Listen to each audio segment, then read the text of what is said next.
He told the prophet, do right so you will not end up in hell. Grab the body. Grab the body. You think I need these hand-me-down clothes? What's up, y'all, and welcome to the Lawrence Report. Tonight's broadcast is discussing Tyler Perry's brand new film, Divorce in Black. Now, Tyler, if you're watching this, I just got one question for you, brother. That funeral scene, everybody's talking about it. That first 10 minutes was so chaotic. I just want to know, brother, where was you mentally when you wrote that scene right there? Did you write this late at night? Like, how did you even come up with that scene? But I can't give you props, Tyler. You got everybody and a mama and a grandmama and them talking about that opening funeral scene. Oh my goodness. But y'all, if you are new here, it'd be greatly appreciated if you guys could hit that subscribe button, like, share, and comment. Make sure you watch the entire video because I definitely want you guys to comment below and share your thoughts about this Tyler Perry movie right here.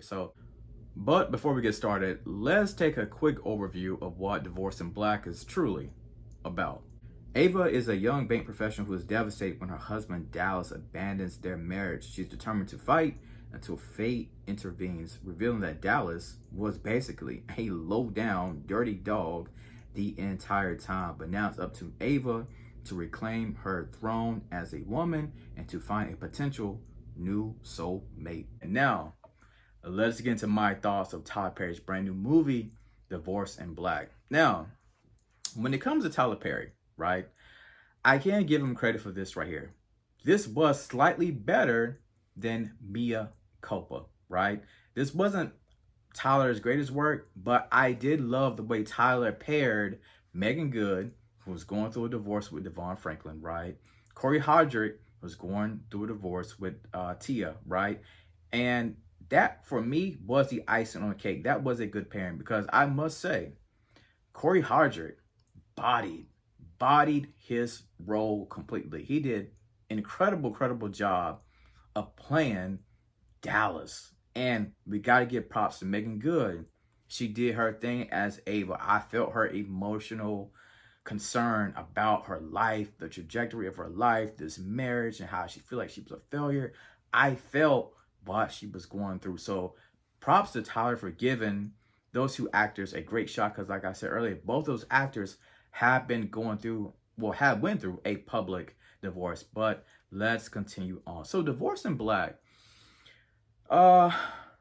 this was okay. This is okay. I can say that I kind of felt like I've seen this before, right? Like, I feel like I've seen something similar to this right here on a Lifetime movie. I hate to say it, but I've seen this right here, right?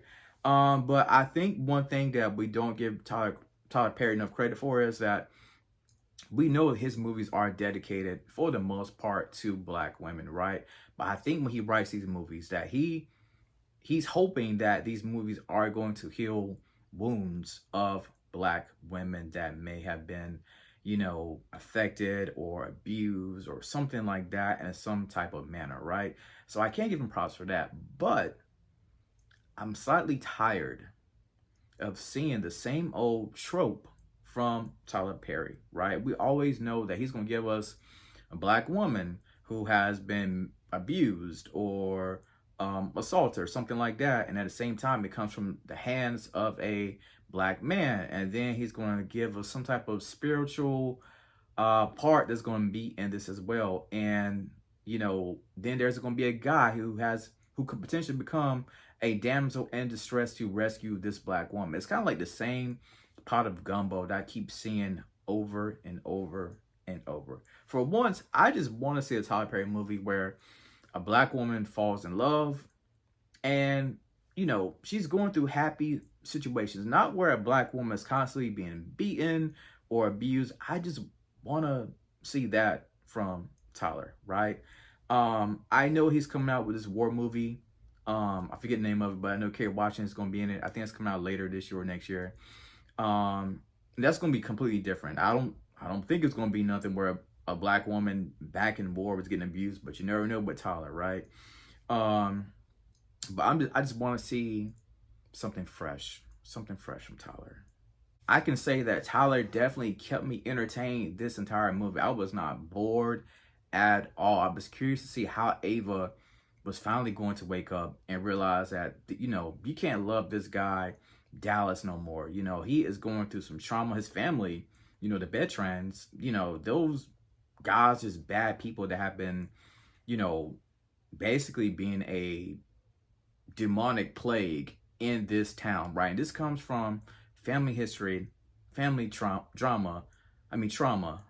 We saw that, you know, Dallas revealed that, you know, my mother was getting abused, and my mother basically told me to kill my daddy. So it was kind of like, you know, that whole generational curse type vibe that was going on with Dallas, right?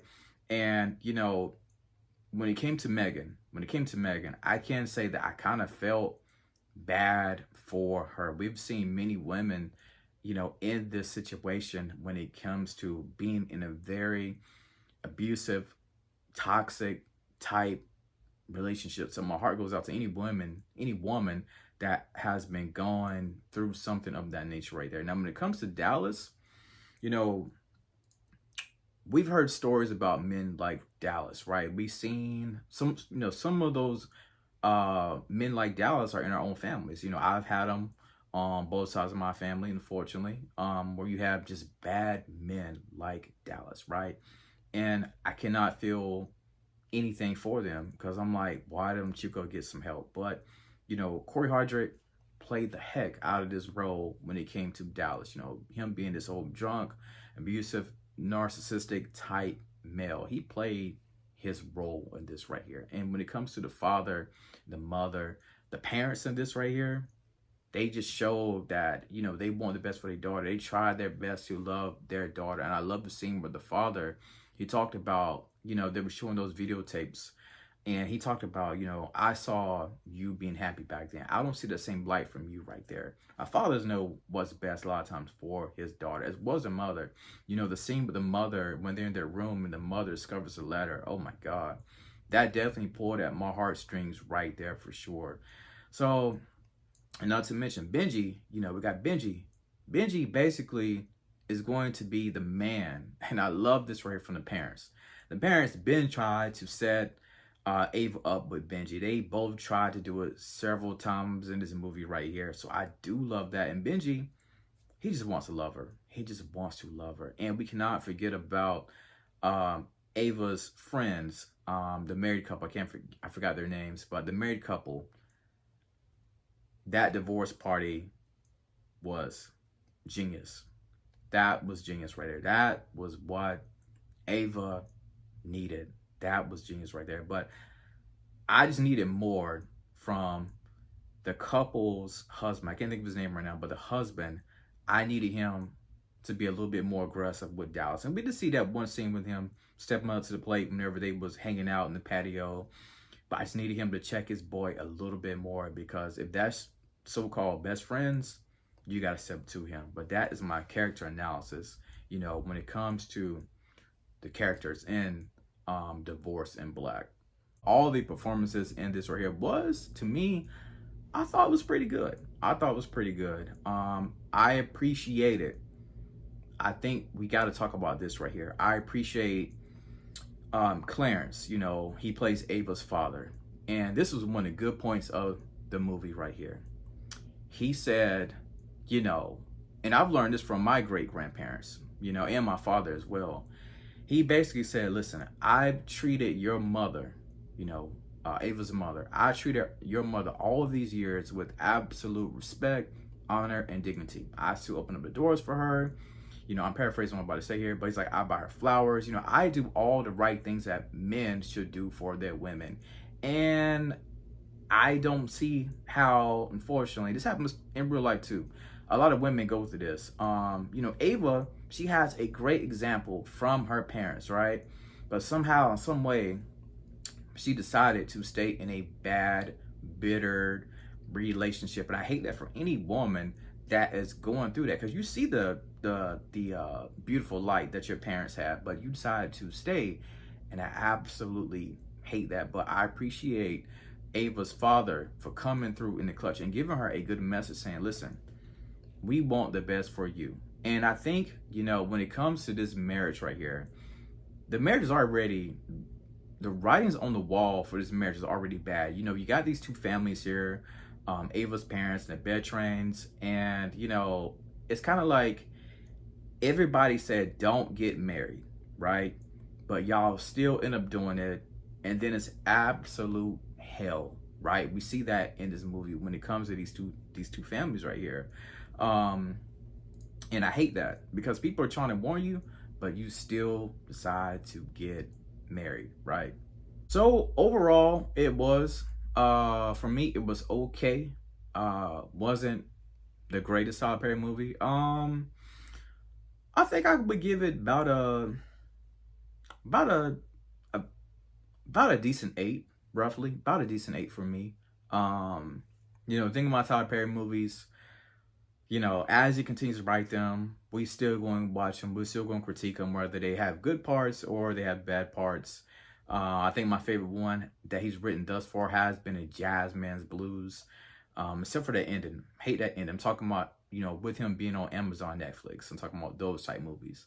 But yeah, that is my thoughts on Tyler Perry's brand new movie, Divorce in Black.